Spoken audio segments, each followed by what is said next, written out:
മറ്റൊരു രാജാവ് ജനിച്ചെന്നറിഞ്ഞപ്പോൾ ഹെറോദേസ് അസ്വസ്ഥനായി, അവനോടൊപ്പം ജെറുസലേം മുഴുവനും.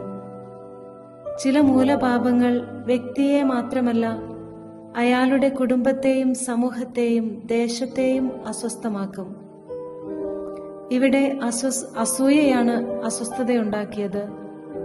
മറ്റാരെങ്കിലും തന്നേക്കാൾ വലുതാകുന്നുവെന്ന് കാണുമ്പോഴേക്കും ഉള്ളിലുണ്ടാകുന്ന അസ്വസ്ഥതയുടെ പേരാണത്.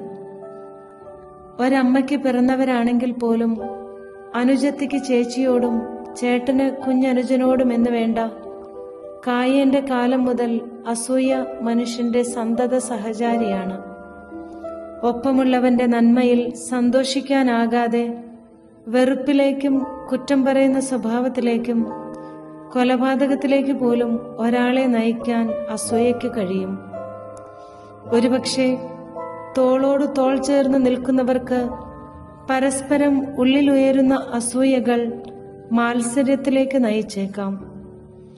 കായേൻ ചിന്തിയ നിഷ്കളങ്ക രക്തം പോലെ, ഹെറോദേസ് കൊന്നൊടുക്കിയ ശിശുക്കളെപ്പോലെ അറിഞ്ഞും അറിയാതെയും വാക്കാലും പ്രവൃത്തിയാലുമൊക്കെ നാമും സഹോദരങ്ങളെ വേദനിപ്പിക്കുന്നുണ്ട്.